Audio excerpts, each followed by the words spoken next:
Cada ano que passa traz consigo um novo tempo. Como um vento, o tempo leva e traz vida, e com ela se alternam diferentes momentos. É por isso que precisamos de pausas, para dar espaço ao silêncio e nele consolidar o que aprendemos e podemos escutar dos mais sábios e benevolentes. O Espiritismo é caminho da palavra, do silêncio, do sentimento e da imagem. É ação. Como um canal de prática de amor e difusão de conhecimento, a FEB TV existe para transmitir os postulados do Espiritismo e oferecer roteiros que permitam avançar nesta trilha que é a vida. Agradecemos muito a vocês por fazerem parte da corrente. Graças às doações, podemos realizar nossa missão de estar perto e propagar a doutrina espírita. Vamos seguir juntos plantando e colhendo a paz. Seja você também um investidor do bem. Colabore com a FEB TV. Juntos podemos mais. febtv.com.br.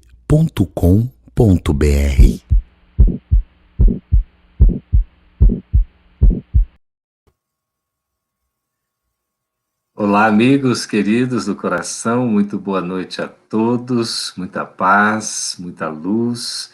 Nós estamos tendo a oportunidade de apresentar o quarto episódio do programa Espiritismo Ontem e Hoje, que narra um pouquinho da história do Espiritismo, do trabalho da codificação de Allan Kardec, sobre o livro Na Trajetória da Federação Espírita Brasileira, e a gente vai conversar um pouco mais hoje sobre esse trabalho lindo do missionário, o apóstolo do bem, Francisco Cândido Xavier, e a literatura espírita no Brasil e a sua divulgação no mundo afora.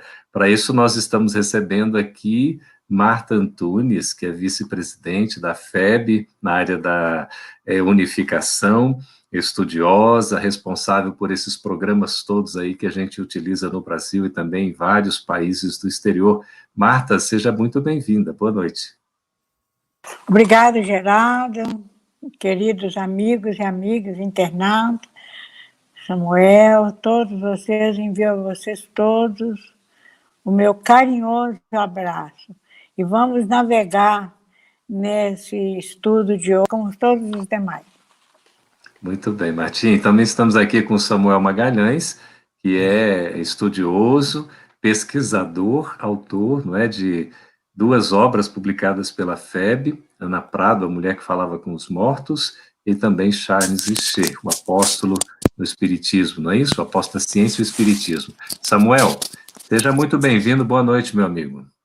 Obrigado, Geraldo. Boa noite a você, a Marta. Boa noite aos que nos acompanham. Esperamos que nesses momentos aqui nós tenhamos o que os espíritos chamam de tertúlia espiritual, né? Nós possamos passar aí. Que nome bonito, hein, Samuel? A boa parte aí do público talvez não conheça esse termo tertúlia, mas que bom. Muito obrigado pela presença de todos vocês que estão chegando já e se cumprimentando. Sejam todos muito bem-vindos. Nós vamos fazer, evidentemente, um programa, né, que numa roda de conversa, que é interativo, como a própria internet, né, nos solicita, nos demanda, e é muito bom que seja assim. Então, você também é, digamos aqui, o quarto integrante desta sala virtual para a gente poder conversar. Você pode fazer os seus comentários, as suas perguntas, a sua participação é muito bem-vinda e valiosa, ok? Então, vamos começar. A gente traz uma trajetória muito interessante. Geraldo, em torno... não estou escutando um problema no som. Ah, é? Você está escutando o Geraldo bem, Samuel? Ok. Eu estou ouvindo bem, Marta. Talvez seja. Nada. Faz o seguinte, Saí, Marta. Vou entrar de novo, tá? Ok, desconecte e conecta novamente, ok. Então, a gente, enquanto a Martinha vai ajustando ali o equipamento, né, Samuel, a gente tem um histórico muito importante associado à própria trajetória do livro, da divulgação do Espiritismo e também de periódicos, né? Eu queria começar, Samuel, lhe fazendo uma pergunta, você que é pesquisador, você gosta dessa área, né, da história, sempre está contribuindo aí, como é que foi essa trajetória antes da Federação Espírita Brasileira existir, não é? Antes dela ser fundada, nós tivemos alguns grupos que se formaram, tiveram vida curta, não é? Como nós tivemos o grupo Confúcio, o Fraternidade, Deus, Cristo e Caridade, não é isso? E alguns desses grupos também tiveram, ou tentaram fundar uma revista, um periódico, não é, Samuel? Que também teve vida curta, para depois se consolidar com o reformador, aí, com a fundação da Federação Espírita Brasileira. Eu queria que você nos colocasse brevemente como é que isso tudo aconteceu, lembrando do eco de Além Túmulo também, naturalmente, né? É verdade, Geraldo. Desde pouco depois das primeiras obras de Allan Kardec, o Brasil já respirava essa atmosfera do espiritismo. E tivemos aqui na Bahia, coincidentemente, o local por onde o Brasil foi, digamos assim, historicamente descoberto pelos portugueses, esse início com Luiz Olímpio Teles de Menezes e mais um grupo de outros companheiros que começaram escrevendo em jornais laicos, na verdade, traduzindo alguns trechos acerca do espiritismo. E que em 1865 surgia aí o Grupo Familiar de Espiritismo, a primeira instituição espírita que se tem notícia do Brasil, digamos, formalmente estruturada. E em 1869, em julho de 1869, portanto, está fazendo 155 anos, fez 155 anos, nós tivemos o primeiro periódico, o Eco d'Além Túmulo, que, curiosamente, é o mesmo nome do jornal da cidade de Marselha, na França, que também tinha um Eco d'Além Túmulo. Allan Kardec vai comentar sobre isso, na Revista Espírita de abril daquele ano, né? Então, ali começa, digamos assim, essa divulgação da doutrina espírita. E hoje, da mesma forma que nós temos a internet, que é um veículo rápido, em que se comunica muito facilmente, à época o jornal era o caminho mais fácil.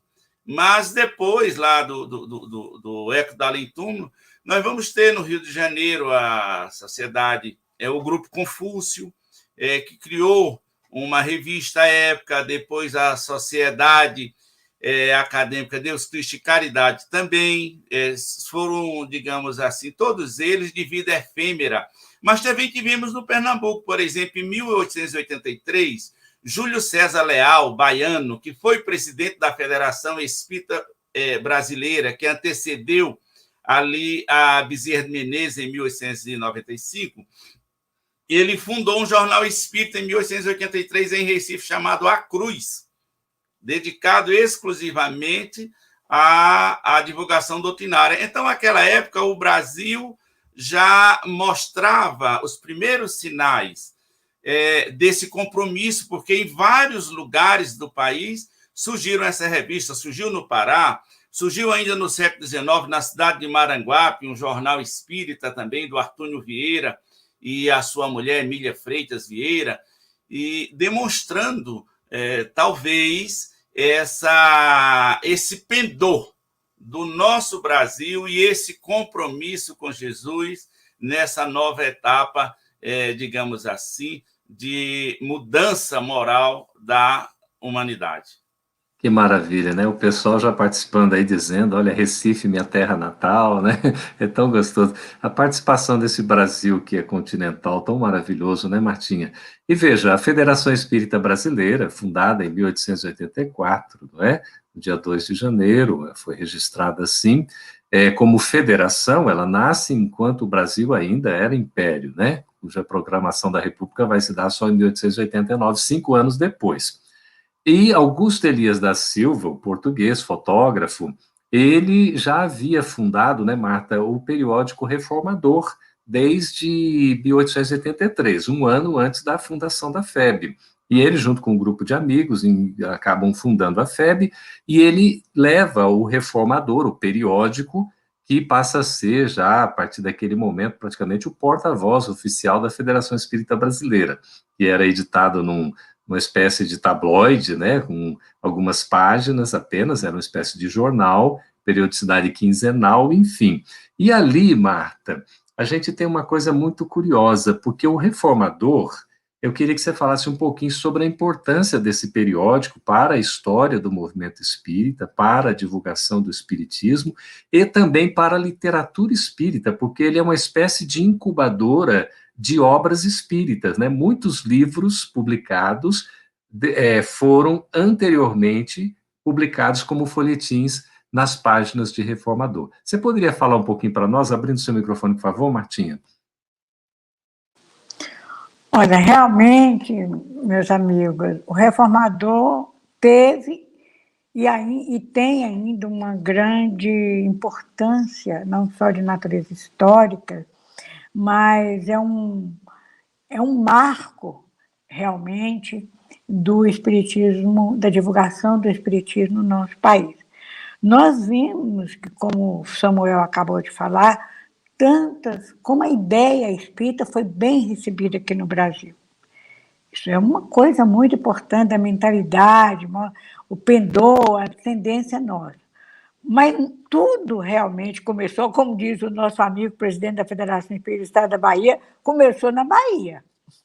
Então, com o Olímpio Teles de Menezes, ele era um homem muito preparado, ele falava várias línguas, o inglês, o francês, o espanhol, e ele correspondia diretamente com Kardec. Então, tudo isso foi acumulando, depois ele foi trabalhar na Assembleia Legislativa, mas tudo isso criou uma base para o surgimento da ideia do surgimento do Reformador. Então, o Reformador é um marco histórico, mas ele se mantém atualizado, é um periódico, é uma revista destinada ao público espírita, desde o primeiro número. E naquela época, como não havia editoras, né, o que se fazia era isso. Publicava-se, não era só que no Brasil, no Charles Dickens, por exemplo, os grandes livros dele foi publicado capítulo a capítulo em periódicos. E o Reformador, por exemplo, publicou o que é o Espiritismo, né, um livro de Kardec, o que é o Espiritismo. Ele publicou esse livro em capítulos, em partes. Era dessa maneira. O Reformador, naquela época, era muito pequenininho, vamos dizer assim.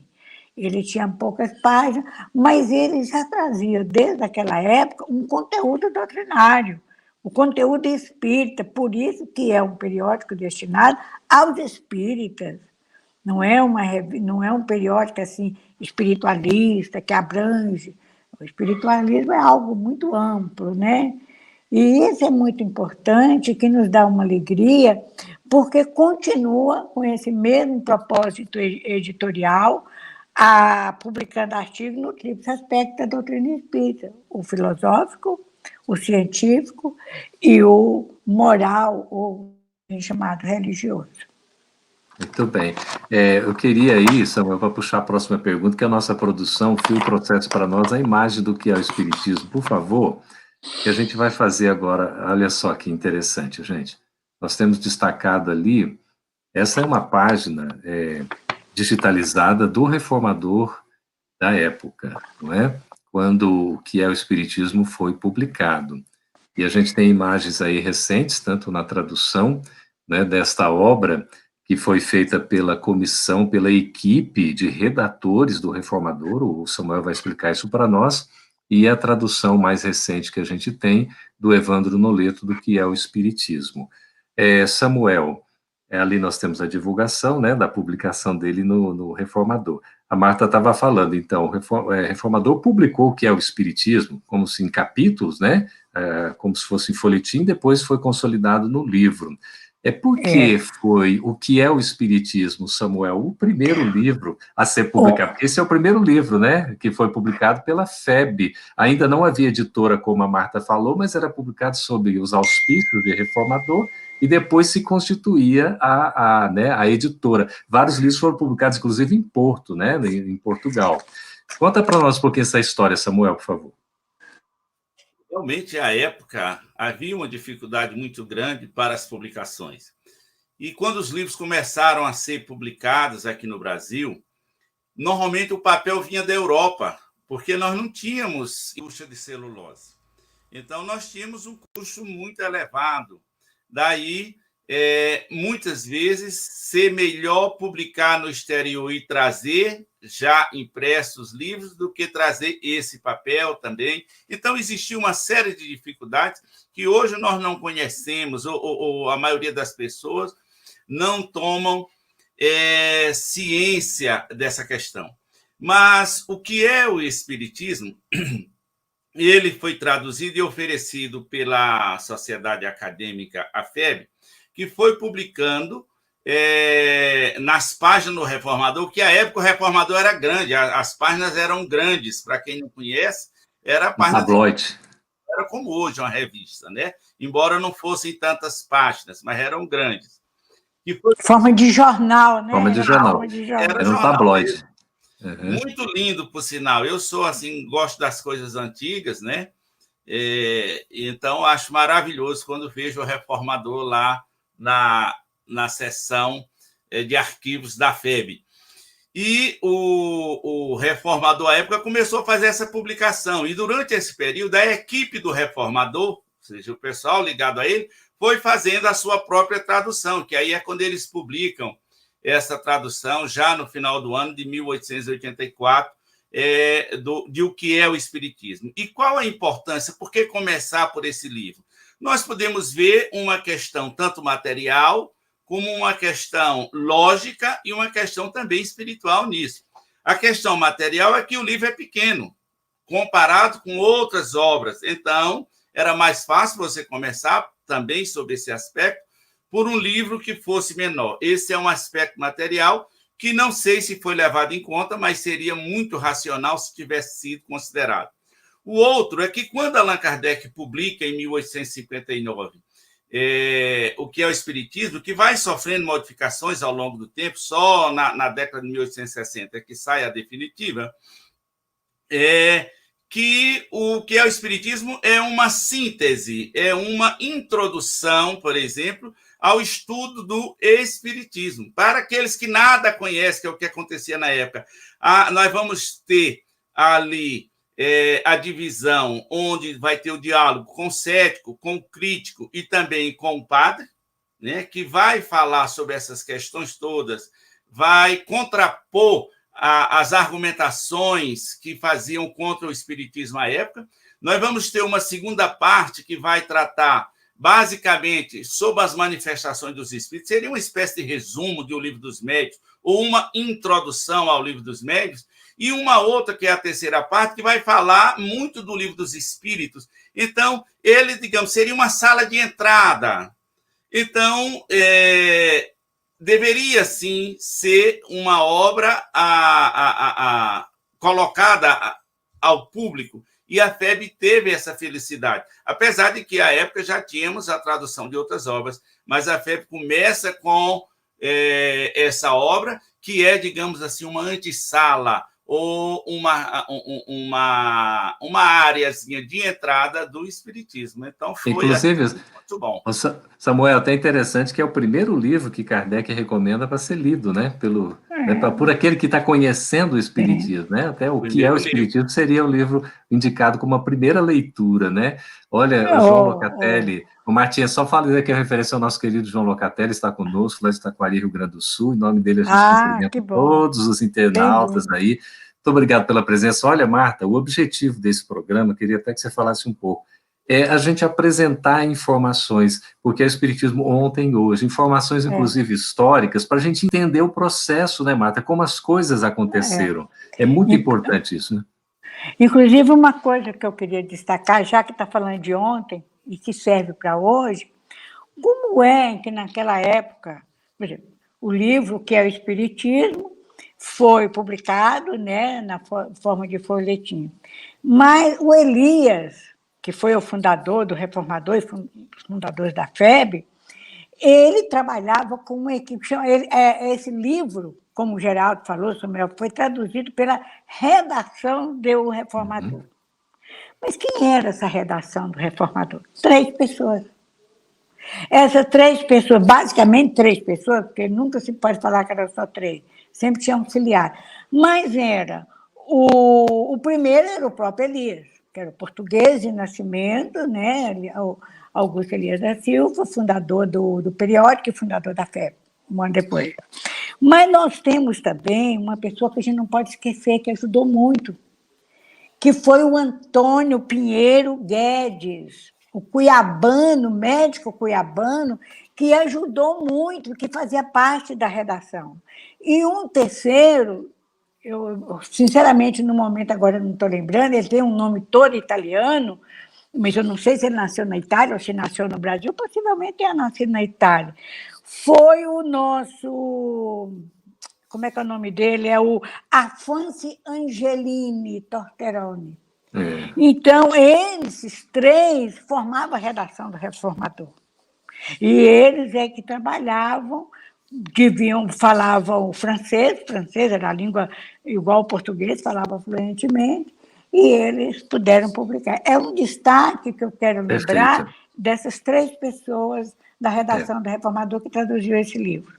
E também, né, Martim e Samuel, a gente valorizar os pioneiros. Como é importante a gente considerar o trabalho, imagina, né, como bandeirantes, eles abrindo um espaço, um caminho, com tantas dificuldades que tinham, e a coragem, né, de fazer um trabalho de divulgação. Samuel, o Reformador, estampou também, como, né, em capítulos de livros, em folhetim, enfim, que eram publicados ali, obras de Bezerra de Menezes, não é isso? Ainda, Bezerra de Menezes em vida do lado de cá, antes de 1900, ele publicando vários romances preciosíssimos e publicados primeiro, boa parte deles em Reformador, depois se tornaram livros, não foi? Isso, as páginas do Reformador trazem essas obras, algumas dessas obras de Bezerra de Menezes. E interessante como a FEB guarda boa parte desses arquivos. Bezerra escrevia nas folhas de almaço dobrada ao meio e a letra bem pequenininha. Ali é que era vontade de escrever, não é, Marta? E caneta tinteiro. Tinteiro. Pena de ganso, pena de ganso. E que no computador você apaga, você troca cola, copia. Lá não tinha isso. Então, por exemplo, era um trabalho exaustivo. E depois pegar aquilo e passar para o Reformador, né, que era publicado periodicamente, sempre saía. E eu queria lembrar aqui de Pinheiro Guedes, da sua grande atuação também, Marta, no norte do Brasil, junto ao Pará, a Federação, a União Espírita Paraense, lá no início, né? Pinheiro Guedes esteve por lá, que era médico, inclusive, e que foi uma figura extraordinária. Mas o Reformador fez esse trabalho. Agora, e fico aqui imaginando, porque naquela época as pessoas gostavam mais de ler ou eram obrigadas a isso. Não tinha as novelas, não tinha o YouTube. Então, quando a gente pesquisa a história do Espiritismo, as famílias costumavam, por exemplo, no Amazonas, onde fizemos uma pesquisa, ao final do dia, comecinho da noite, porque também dormiam cedo, e eles se reuniam para tocar piano, tocar flauta, para ler poesias e romances. Olha, eu imagino a avidez do público espírita esperando o Reformador com a próxima etapa de uma obra, por exemplo, de um Bezerra de Menezes, e que talvez nesses saraus, nessas tertúlias, né? Porque é esse recurso mesmo, e nesses saraus, então, devia ser aguardado assim com muita ansiedade até isso. Então, o Reformador prestou um serviço inestimável, não só à doutrina espírita na sua divulgação nesse período, mas acalentando essas almas, né? Levando isso a essas pessoas, né? E pensar nisso, é por isso que o Reformador, tão longevo, nós já estamos perto de 140 anos, agora em janeiro, ele completa 138, né? Como a gente falava aqui no início, o primeiro número, em 21 de janeiro de 1883, coincidentemente, é o dia da desencarnação de Amélie Boudet. Olha que curiosidade, né? E uma coisa que é importante, que me ocorreu aqui agora, as coisas vão... Por isso que esse programa nunca é o suficiente, né, o tempo. Mas uma coisa que me lembrou agora do Reformador, na hora que você falou da Amélie Boudet, que foi lançado no dia da desencarnação dele, não é por acaso que isso acontece, né, gente? A gente sabe. Mas, naqueles primeiros momentos do reformador, com essa equipe de redação, nós não podemos esquecer que havia um médium maravilhoso, que vale a pena dar uma lida nos livros dele, que a FÉ publicou, do País da Luz, que é o português, o nosso querido Fernando de Lacerda. Toda a revista Reformador, além dessas outras coisas, tinha mensagens mediúnicas, um grande médium, Fernando de Lacerda, vale a pena destacar. Interessante esse histórico, né? E também o reformador, ele trazia as informações culturais, né, científicas, as pesquisas que eram realizadas, eram ali colocadas como informações e atraía, de fato, o interesse do público espírita, não é? Que estava, como o Samuelzinho falou, ávido por receber essas informações. E ali nós temos, já no final do século XIX, né, na virada do século XX, importantes obras que a Federação Espírita Brasileira publicou também. Inicialmente era sob os auspícios da FEB, não é? Eram publicados até impressos no exterior, geralmente em Portugal, e obras clássicas, né, que a gente considera que são clássicos do Espiritismo, que deram desenvolvimento ao trabalho de codificação de Kardec como grandes autores. Aí nós temos ali autores científicos, né, Samuel, que participaram. Você tem o Gabriel Delany, o Ernesto Bozano, não é? Nós temos um César Lombroso, não é? César Lombroso. Temos qual mais ali? Paul Boudier, não é? Akizakov, Alexandre Akizakov, né? Todos assim numa linha mais, digamos, de pesquisa científica. No aspecto filosófico nós temos um Leon Denis, não é? Que ali lançando várias obras já. No aspecto também do desenvolvimento moral, ético, né, com as consequências religiosas da aplicação, assim, também a gente tem várias obras, e aí a gente vai perpassando esse início do século XX para chegarmos no ano de 1932, quando a Federação Espírita Brasileira lança a primeira obra de um jovem. Eu queria que a Marta e o Samuelzinho falassem rapidamente sobre isso. Era ainda um jovem, ele tinha apenas 21 anos, não é isso? Porque nasceu ali em 1910, 21 para 22 anos, né? Publica o Parnaso de Além Túmulo. A nossa produção pode mostrar, por favor, a imagem do livro associado a outros que a gente vai falar também. Tem aí, Fio, por favor. Parnaso, olha só que coisa linda. A gente mostra aqui a edição atual, junto com outros livros que a gente vai comentar também, nessa coletânea de romances históricos aí de Emmanuel, ali uma obra que foi, né, o Ana Prada, escrito pelo Samuel. O Parnaso de Além Túmulo, Marta, já foi um desafio enorme, porque Chico Xavier era um jovem, né, tinha de 21 para 22 anos, e já psicografando poetas portugueses e brasileiros, e a FEB encampa isso, quer dizer, endossa e dá um suporte, um apoio, né, acredita no trabalho da mediunidade de Chico. E o que você teria a falar sobre a importância do Parnaso de Além Túmulo como o primeiro livro de Chico Xavier? Bom, falar da obra psicografada pelo Chico Xavier, psicografada não, da psicofonia também, que ele teve poucas, mas a missão dele era na psicografia.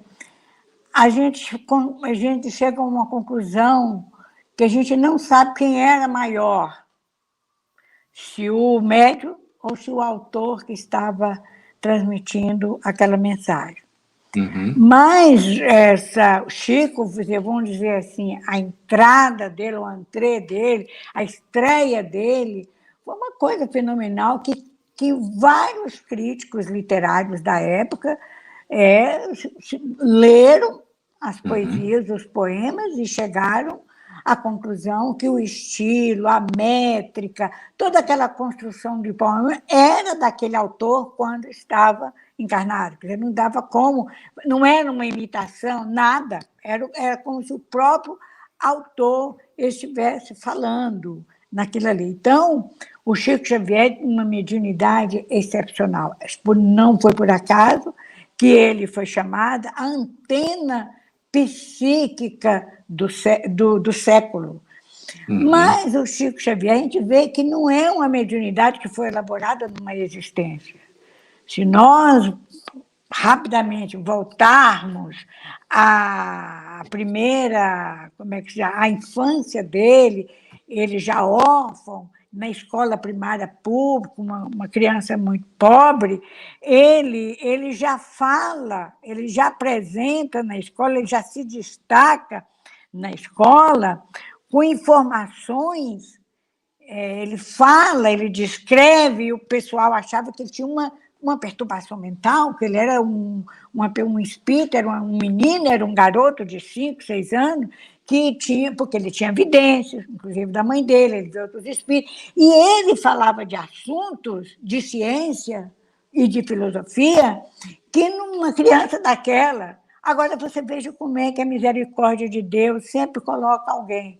Tanto que a família dele, a madrasta, levaram ele até o padre, e o padre, na época, falou, não, vamos deixar, quer dizer, em vez de mandar fazer aquelas penitências, pediu para dar um tempo, digamos assim, para dar um tempo, para se acomodar. Mas ele tinha. E uma coisa que nesse período, que vale a pena destacar, porque isso é importante para chegar no Parnaso. Não foi uma pessoa que chegou assim. Isso começou muito precocemente, o que revela uma experiência reencarnatória anterior. Então, por exemplo, a história do grão de areia na escola, porque ele escrevia e falava com tanto equilíbrio, com tanta profundidade, na escola, sempre são garotos de 7 anos, 8 anos. Então, o Elias Barbosa, ele nos fala que a própria escola, os próprios coleguinhas, propuseram fazer um desafio que achava que ele trazia copiado de alguém. A professora tinha até dúvida. Como é que esse menino fala de tanta coisa? Então, essa história do grão de areia, que ele foi para o quadro de giz, naquela época era um quadro de giz, e foi votado na hora para escrever um tema, que foi de improviso, o grão de areia. Eu peguei um texto, só uma frasezinha, bem pequenininha, porque não dá para ler tudo, do que o Elias Barbosa fala.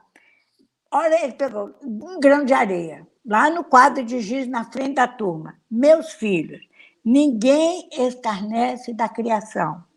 O grão de areia é quase nada, mas parece uma estrela pequenina refletindo a luz, refletindo o sol de Deus. Ele tinha 12 anos de idade. A partir daí, acabou. A professora não admitiu que ninguém brincasse mais com ele, zombasse dele, e a própria professora começou a ver que havia alguma coisa além daquilo. Então, o Parnaso foi uma obra que ele estreou assim, com poetas de estilos difíceis. Alguns, Augusto dos Anjos, que Emmanuel tinha que dar aula para ele, outros, eu tinha um professor de português lá em Pedro Leopoldo que dava aula para ele, porque o Chico Xavier não tinha, nessa encarnação, um conhecimento formal, e ele teve que pegar para poder orientar. Então, isso mostra que, apesar de ser um grande médium, para entender a mentalidade do espírito, a cabeça do espírito, os arquivos, ele precisava estudar. Então, um professorzinho lá, uma pessoa simples, humilde, dava aulas para ele. Então, foi um grande evento o Parnaso do Além-Túmulo, que na primeira publicação. Agora, para não tomar muito tempo, porque falar do Chico a gente esquece da vida. Então, mas nós devemos, nós, que eu digo nós do Brasil, mas da FEB, sobretudo, devemos o Chico Xavier entre nós a um vice-presidente chamado Manuel Quintão. Conta-se que o Manuel Quintão, vice-presidente, ele estava conversando com o coronel Michelena, que foi um dos signatários do Pacto Áureo. E chegam, naquele dia o presidente não foi. Então ele chega, isso foi lá por aí, A data foi qual foi? 1932, não foi? Isso, foi 1932. Pois é. Então, entra uma pessoa, um funcionário lá da FEB com um pacote, vindo do correio. E ele fala, olha, para o senhor Leitão. O Manuel Quintão era um homem muito culto, apesar de não ter uma formação, um diploma do mundo, mas era um autodidata e poeta de primeira linha. Então, Chico Xavier mandou para ele, naquilo ali, tinha uma série de poesias, de poema, que mais tarde vieram a ser a primeira edição do Parnaso. Então, Manuel Quintão, o que é isso? E o Michelena sentado ali do lado dele, os dois eram muito amigos, conversando, e ele abriu a caixa e falou, olha, era uma cartinha do Chico falando que ele tinha recebido, mas que aquilo não era dele, mas queria que a FEB analisasse, você vê. Chegou no dia certo, na hora que quem sabia, que entendia do assunto, estava presente, que era o Manuel Quintão. O Manuel Quintão pegou a primeira. E o Chico teve cuidado de não colocar o nome do autor espiritual. Não colocou. Então, o Manuel Quintão começou a ler e saiu andando pelos corredores da FEB, o Michelina atrás, e o povo, e ele lendo a poesia em voz alta, e falava: olha, isso aqui é fulano de tal, isso aqui é outro, e foi João de Deus, isso aqui é... E foi falando, ele foi identificando por isso. Pelo então, estilo. foi assim, pelo estilo. Então, nós devemos muito a Manuel Quintão, porque não tinha nem como dizer não. Ele viu que aqui nós estávamos diante de um fato autêntico, de um grande médium, tanto no sentido da produtividade mediúnica, como da moral. É impressionante, né, Marta e Samuel, assim como, né, a psicografia do Chico, né, sua mediunidade autêntica, né, porque já psicografando ali poetas, né, portugueses e brasileiros, cada um no seu estilo, retratados ali de uma forma muito coerente, muito autêntica, impressionante. Olha, a FEB chegou, Samuel, amigos queridos, a marca dos 50 milhões de livros publicados agora nesse ano de 2020.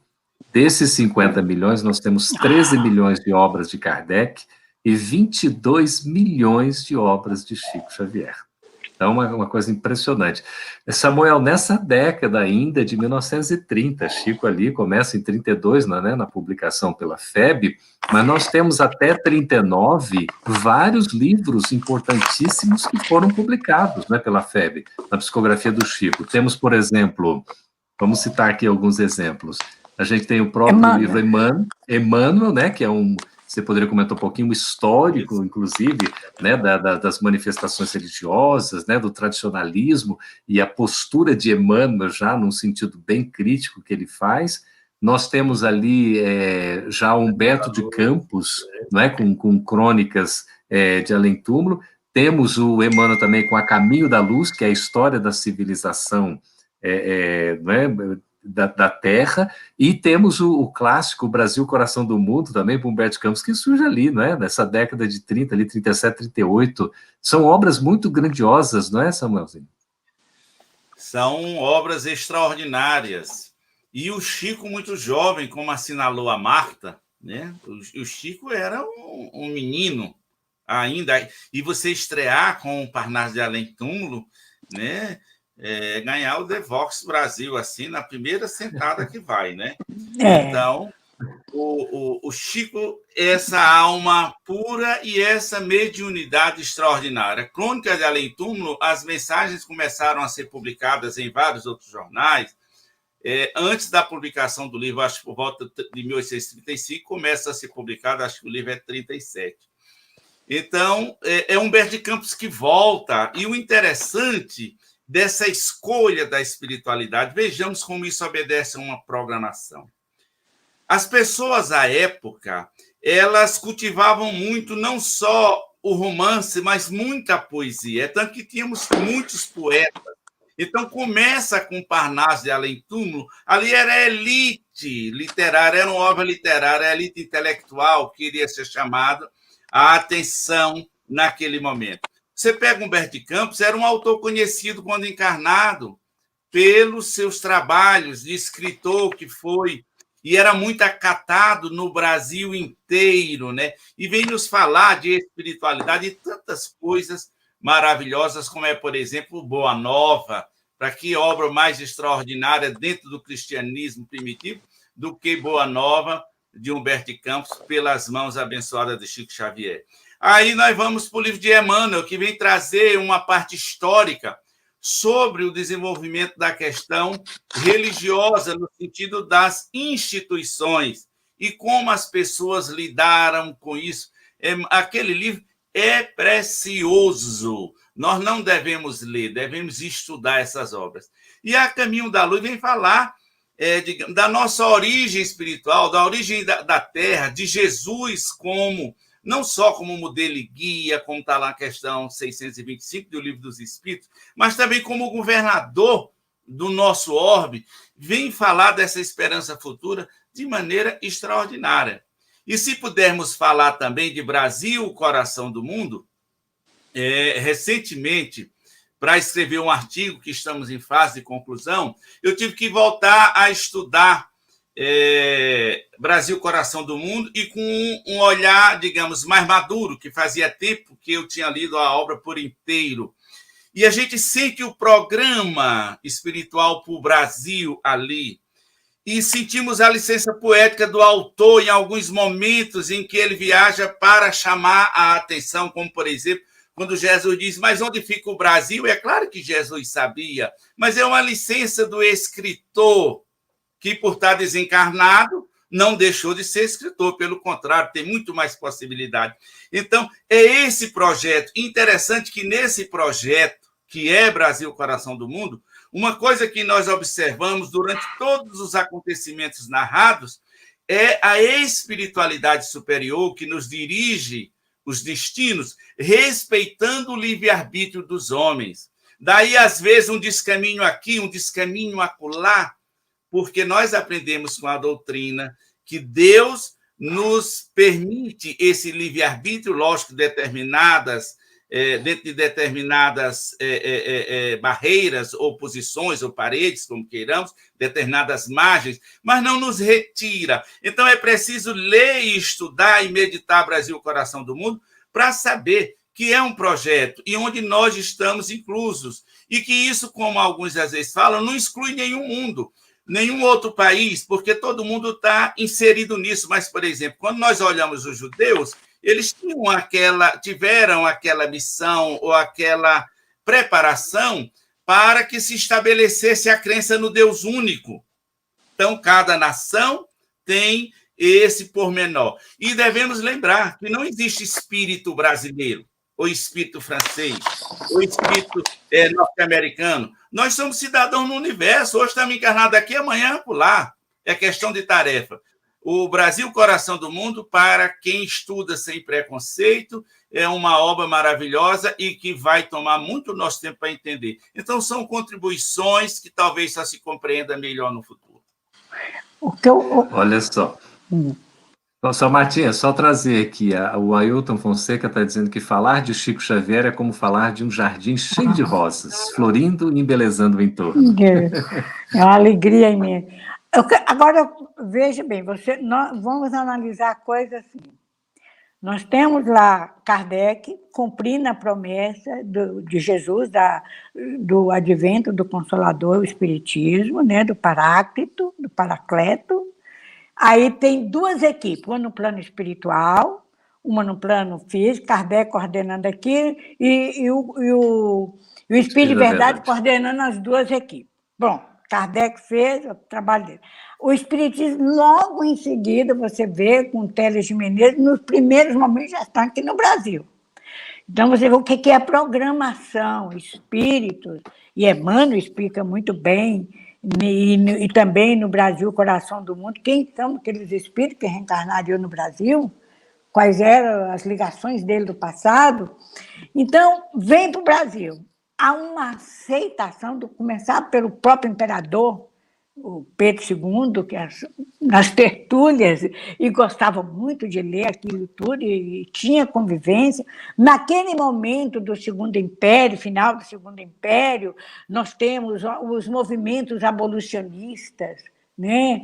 Libertação de tudo aquilo ali, junto com as ideias espíritas, mas nós temos, sem perder o planejamento divino, uma equipe no plano espiritual, uma equipe no plano físico, que estão muito ligadas. Então, tudo foi muito bem planejado. Quem é que renasceria? Qual seria o cuidado de cada um? Qual seria o compromisso de cada um? O Chico, como médio, outros viriam como presidente, outros para fundar uma instituição, outros para divulgar, outros para entender, para vivenciar. Inclusive, uma coisa que é importante lembrar, que consta no Brasil, o Coração do Mundo, Pátria do Evangelho, Coração do Mundo, que o emblema, a bandeira, a flâmula, né, vamos dizer assim, uma palavra mais antiga, de Ismael, Deus, Cristo e Caridade, os primeiros médicos homeopáticos que chegaram no Brasil, médicos homeopatas, colocaram, não era espírita, eles colocaram na porta do consultório deles Deus, Cristo e caridade. Não vejo como é que a ideia estava no ar. Eles pegavam todas as pessoas que entrassem em sintonia. Então, quando nós vemos um livro como o Parnaso do Além-Túmulo, a gente não tem realmente condições. Já foram feitas teses de mestrado, teses de doutorado, Universidade de Campinas, Universidade Federal, sobre esse livro, vale a pena ver. Mas é um livro que a gente lê e acha pouco. E como todos esses que o Samuel falou, mas eu gostaria de destacar esses aspectos, que são duas equipes, uma no plano espiritual, outra no plano físico, se revezam e o tempo todo está mantendo esse trabalho, essa escolha. Todo país tem a sua missão. Todo país diz, qual é a missão da França? Igualité, fraternidade, né? Está lá, igualdade, fraternidade e solidariedade.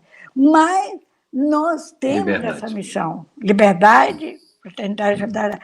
Mas nós temos a nossa missão, como todo país tem, cada povo, de acordo com a sua cultura e entender. E a gente vê, né, Marta, nisso que você está falando, a conexão da espiritualidade com o plano material. Não é só uma integração do trabalho em equipe num planejamento espiritual e o cumprimento dessa missão. Evidentemente, a FEB, né, sendo coordenada pelo seu guia, que é Ismael, inclusive, né, o governador espiritual do Brasil e também da FEB, e tem essa missão, junto com essa equipe toda, de trabalhar a evangelização, tanto do povo brasileiro, como também espraiando isso mundo afora, né, pela repercussão, pelo desenvolvimento, naturalmente. A gente vê o Evangelho de Jesus sendo divulgado à luz do Espiritismo, né, que traz esse cristianismo, esse Evangelho redivivo na sua essência, na sua pureza. Aí Rivane estava dizendo que Chico Xavier esteve sempre à frente do seu tempo, não é? É impressionante. O nosso amigo Jean-Claude pergunta ali, em termos de livros estrangeiros, Jean-Claude, são 117 títulos, aproximadamente, já traduzidos para mais de 16 idiomas. Tá certo? Então, Samuel, eu queria lhe perguntar, porque são tantos os livros, não é? E o nosso querido Pedrinho, né, Azevedo, que faz o nosso roteiro, a gente tem tanto conteúdo e esse programa não cabe, né? Numa hora, a gente já esticou para 1h10, é impressionante, o nosso tempo já está voando.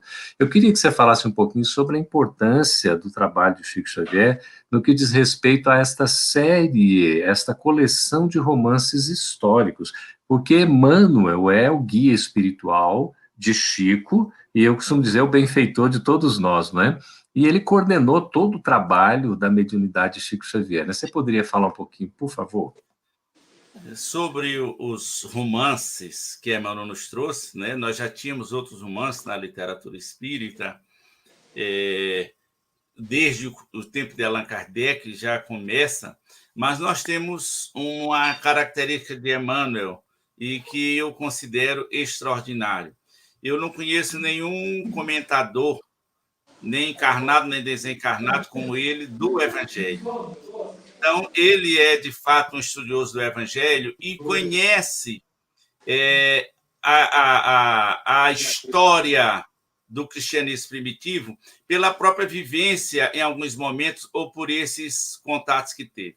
E a mediunidade lúcida de Chico Xavier, que era um médium, digamos, fácil do Emmanuel conduzir, possivelmente essa mediunidade foi construída ao longo do tempo, como lembrou a Marta, não foi uma coisa de momento, pôde trazer para nós. Quando a gente lê há 2000 anos, parece que nós mergulhamos naqueles dias, nós estamos ali. Quando nós vamos para 50 anos depois, Paulo Estevão, nós estamos ali. E quando a gente coteja as informações de Emmanuel com a questão histórica, quem estuda o cristianismo primitivo, nós não vamos achar nada que desaprove, mas vamos encontrar Emmanuel elucidando muitas questões que estão ainda sombreadas pelos pesquisadores. Então, ele traz para nós essa pujança da igreja primitiva, que vai ali até o século III e IV, depois de Cristo, para não falarmos de renúncia, em que faz... Martinha, só um momentinho, Samarzinho. Martinha, só fecha o seu microfone, por favor, querida. Martinha. Obrigado. Então, ele leva-nos a isso. Então, quem estuda cristianismo primitivo e que lê Emmanuel, ou que lê Emmanuel e vai estudar cristianismo primitivo, a gente compreende melhor a grandeza dessas obras trazidas por Emmanuel, pelo Chico Xavier. É uma maravilha, sem contar que ele não faz história do cristianismo, mas ele traz os exemplos acima de qualquer coisa, porque sempre leva a gente para esse encontro moral, embora de falar das defecções de algumas almas, mas sempre com profundo respeito. Por exemplo, quando ele vai falar de André de Gioras, no livro Há 2000 anos, que naquela época sequestra o seu filho, é um mentor intelectual do sequestro do filho, você nota que não há nenhuma rebeldia, nenhuma mágoa, mas o fato é colocado como um equívoco, mas sem rancor. É dizer, isso é incomparável, além da questão histórica. Então, nós devemos ler e reler. Quando eu peguei o Paulo Estevão, eu demorei a ler, passei 2 dias para ler, porque ele é volumoso. Porque eu não conseguia dormir a primeira vez que eu fui ler Paulo Estevão. Atravessou a noite, lendo. E quando você mergulha, por exemplo, em Atos dos Apóstolos ou algumas cartas de Paulo, você vê emergir ali o Paulo Estevão, só que o Paulo Estevão com mais lances, com mais, digamos assim, com mais sabor até. Né? Então, eu me lembro, é muito gostoso, né? Eu me lembro quando eu saía do 3º ano, Marta, pegava o grande circular, aquele ônibus da Asa Sul para a Asa Norte, quando eu conseguia sentar, eu abria o Paulo Estevão e ia lendo na volta de casa, e quando ia para a aula também, então foi a primeira leitura que eu fiz ali, né, nos 17 anos, tão gostoso o Paulo Estevão, uma delícia, não queria parar de ler, tá? Assim, empolgante, é envolvente, né? Mas, Marta, a literatura psicografada pelo Chico, é de uma riqueza, é de um valor, é de um patrimônio legado espiritual tão admirável, que é uma coisa assim que a gente não consegue medir, é incomensurável, não é? Então a gente vê a beleza desses romances, aí o pessoal comentando como é emocionante, como é gostoso, quantos, né, acontecimentos não nos trazem aí na nossa própria vida, mas eu queria que você trouxesse um pouquinho, você que é da área de estudo, é da área de ciências, um pouquinho também sobre a obra de André Luiz, né, Marta? Que é uma coleção, meu Deus do céu, né? Você tem aí 5 minutinhos, Marta, para falar. É um castigo. Abre o seu microfone, por favor, Martinha. Só abre o microfone. Eu acho que a obra do Chico tinha que ser, no mínimo, 3 reuniões. Mas vai lá. Você vê que o romance de Emmanuel, não é, além da parte do cristianismo primitivo, nos traz como deve ser a vivência atemporal da mensagem cristã.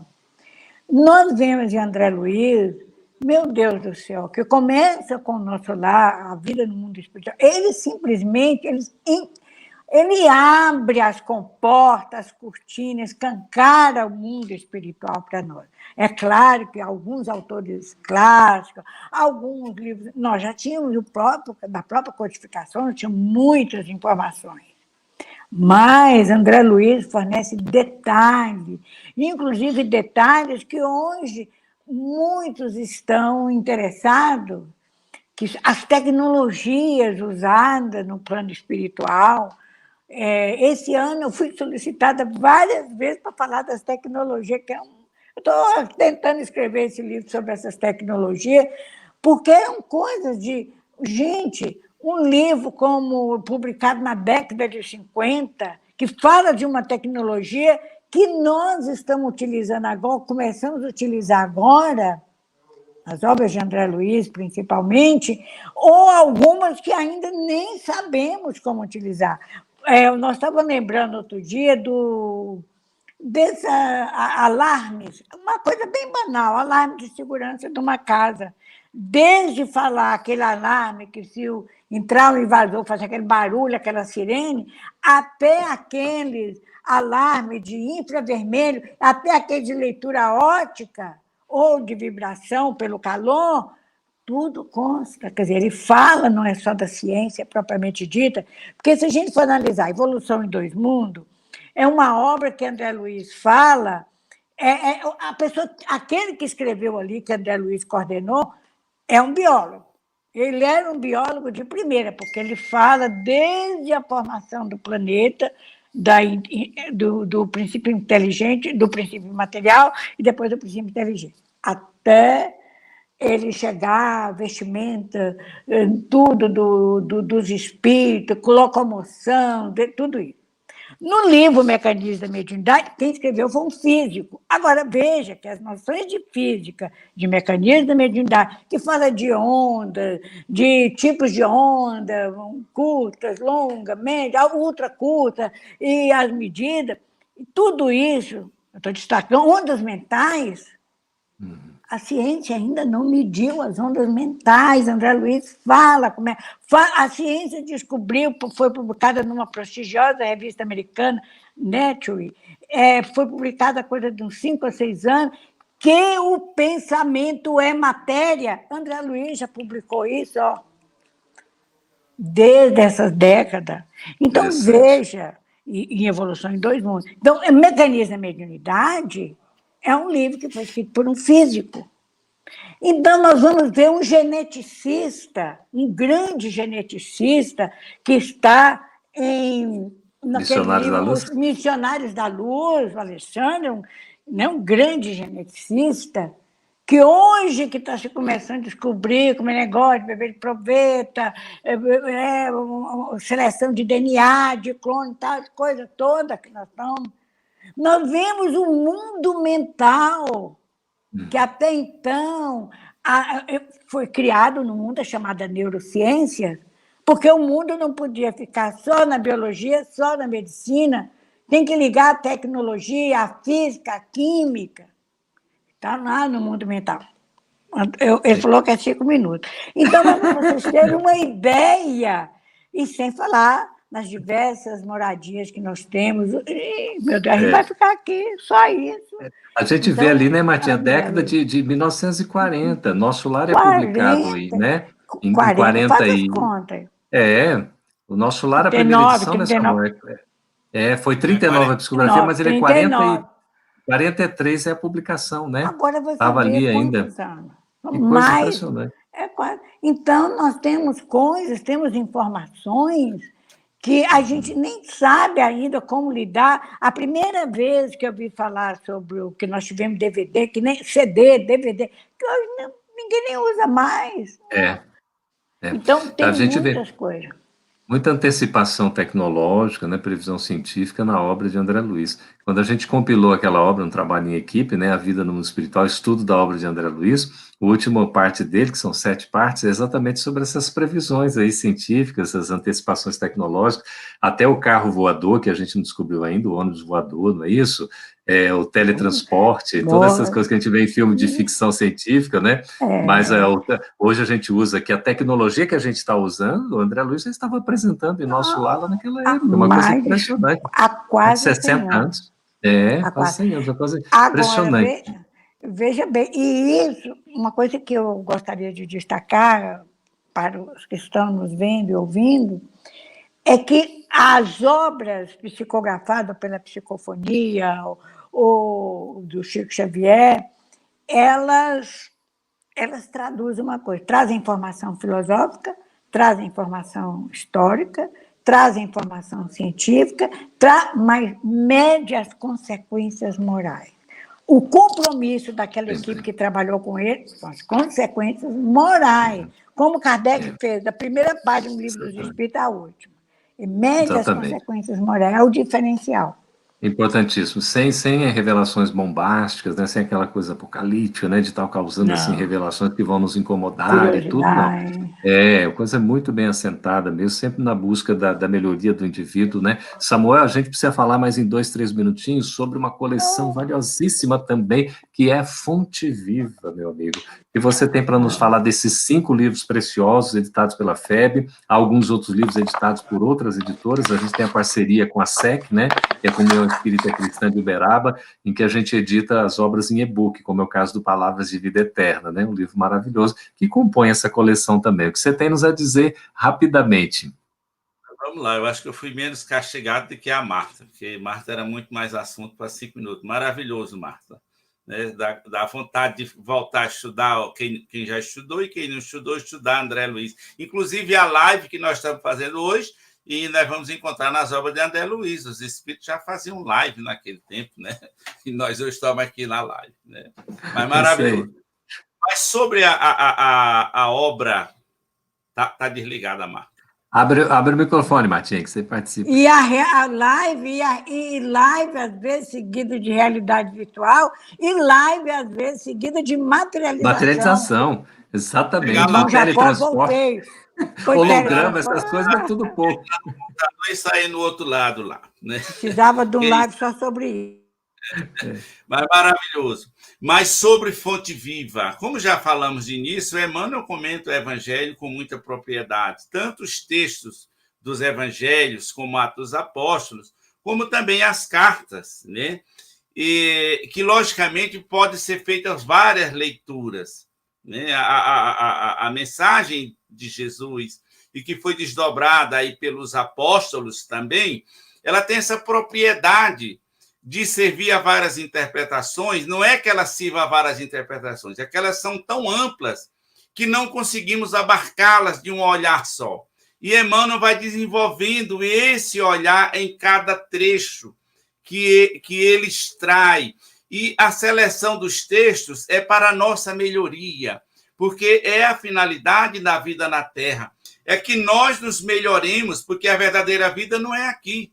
A vida futura é a vida no mundo espiritual. Então, Emmanuel vem comentar essa mensagem de maneira extraordinária nessas obras para nos auxiliar a compreender Jesus. Então, eu acho, por exemplo, que dentro dos comentários do Evangelho, é a maior riqueza que nós temos no movimento espírita, são esses comentários do Espírito de Emmanuel. E lógico que devemos complementar com outras obras, com outros livros de boa qualidade também que possam nos auxiliar. Mas se nós lermos Emmanuel e formos fazendo ali, a gente não precisa mais nem voltar à Terra. E quando a Marta estava falando da obra de André Luiz, que ela disse uma coisa que eu acho importantíssima na obra de André Luiz. Ele fala de ciência sem se afastar de Jesus.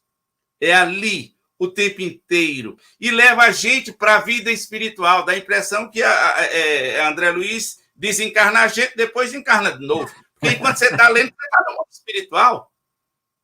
Então, Chico, realmente a contribuição dele, só um planejamento divino. E a FEB, tendo a responsabilidade e, acima de tudo, o privilégio de conduzir, de apresentar essas obras, e vem mostrar que tem esse compromisso com Jesus. Né? Nós precisamos das instituições na Terra, sim, e precisamos nos unir, trabalhar e continuar nessa luta, e estudando essas obras, que amanhã, como diz Jesus, eu venci o mundo, poderemos dizer essa frase. Que maravilha. Eu vou pedir para a nossa produção trazer as imagens de alguns livros, uma parceria que nós temos com o CEL. Olha só que coisa linda. O CEL é o Centro Espírita União de São Paulo, do casal Galves, não é?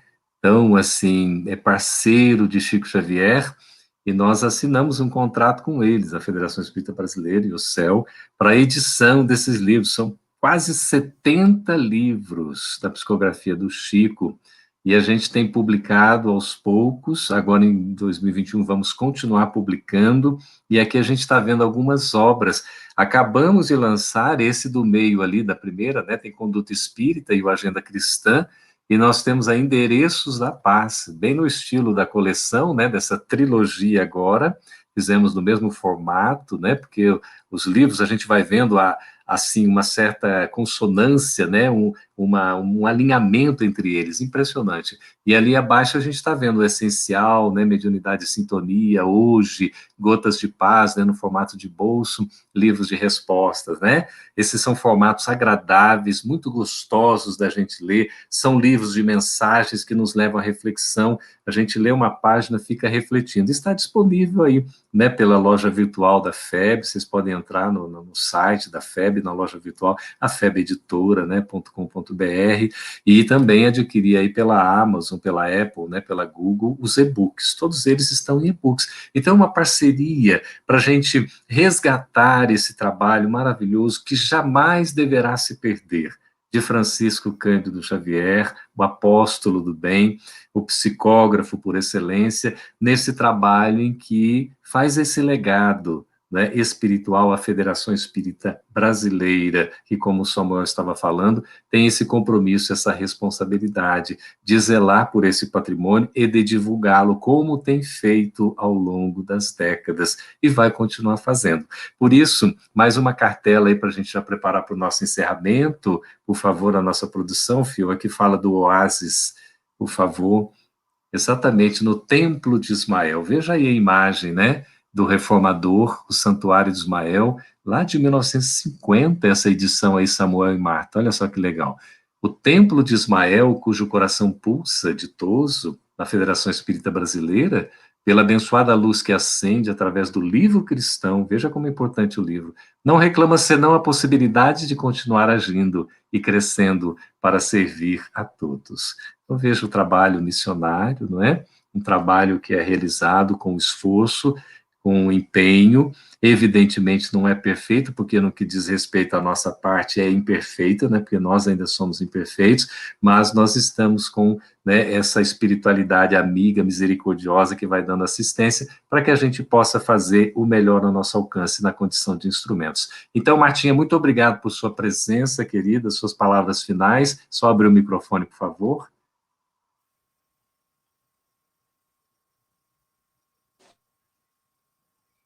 Isso. Nas minhas palavras finais, eu quero agradecer por essa oportunidade, mas fica à vontade, eu quero mais, que quando a gente fala do Chico, eu estou me lembrando que eu esqueci de falar que Parnaso, a primeira edição do Parnaso foi revisada por Castro Alves. Aí a gente começa a lembrar de Milhões de Obras, de Humberto de Campos. Nós vamos falar. Olha, pode ficar tranquila, Martinha, coisa. não fique brava. Olha, o que acontece é o seguinte... Não fico brava, todos, não. Quero todo mais. mundo, é maravilhoso. Palavras... Nós vamos ter vários programas, viu, Martinha? Esse aqui é uma primeira série do programa Espiritismo, né? Ontem, hoje. Vamos fazer mais um programa esse ano, e o ano que vem vamos continuar, né? Começando o ano aí, assim que voltar, toda semana um programa. Nós vamos, assim, poder abordar, você vai estar conosco, Samuelzinho, também de novo, para a gente conversar e continuar conversando. Tá bom. Mas minhas palavras finais seriam de gratidão. Gente, é como o Samuel falou, referência a André Luiz, mas falar sobre esses assuntos é como que a gente desencarna, está num mundo, ou está num universo paralelo, depois você volta para a realidade nossa, mas são momentos gratificantes. Então, para encerrar, eu vou repetir aqui uma frase, uma palavra do Chico, sobretudo nesses momentos desafiantes que nós estamos vivendo, dessa pandemia e possivelmente de outros problemas que essa era de transição está nos trazendo. O Chico dizia: para todos os dias bons, gratidão. Para os dias difíceis, fé. Para os dias de saudade, tempo. Para todos os dias, coragem. Que maravilha. Samuel, por gentileza. Geraldo, só gratidão. Muito feliz de estar com você aqui, com a Marta. Assim foi. A gente vê a Marta falando assim, com tanto entusiasmo da doutrina, parece que é só dela o Espiritismo, né? De tanto amor que ela tem. Então, eu achei maravilhoso, Marta. E falar de Espiritismo é isso, é essa festa, é essa alegria, é essa renovação. É, às vezes, até quase um desejo de desencarnar, o que a gente tem que esperar o dia certo. Mas é maravilhoso. Falar de Espiritismo é uma benção. Bem, maravilha. Muito obrigado pela oportunidade de estar com vocês aqui, falando da nossa doutrina. Graças a Deus, né? O Evangelho... O Evangelho é o roteiro das nossas vidas, né? O Espiritismo é a luz que nos permite seguir esse roteiro com segurança. Obrigado, viu, Marta Antunes? Obrigado, Samuel Magalhães. Obrigado a todos vocês que estiveram conosco, com a presença tão carinhosa, a participação, os cumprimentos, não é? Até a sexta-feira que vem. A gente ainda tem este ano mais um programa Espiritismo Ontem e Hoje. Até lá, um abraço virtual com os melhores sentimentos e vibrações para com todos e um beijo no coração de cada um. Cada ano que passa traz consigo um novo tempo. Como um vento, o tempo leva e traz vida, e com ela se alternam diferentes momentos. É por isso que precisamos de pausas, para dar espaço ao silêncio e nele consolidar o que aprendemos e podemos escutar dos mais sábios e benevolentes. O Espiritismo é caminho da palavra, do silêncio, do sentimento e da imagem. É ação. Como um canal de prática de amor e difusão de conhecimento, a FEB TV existe para transmitir os postulados do Espiritismo e oferecer roteiros que permitam avançar nesta trilha que é a vida. Agradecemos muito a vocês por fazerem parte da corrente. Graças às doações, podemos realizar nossa missão de estar perto e propagar a doutrina espírita. Vamos seguir juntos, plantando e colhendo a paz. Seja você também um investidor do bem. Colabore com a FEB TV. Juntos podemos mais. febtv.com.br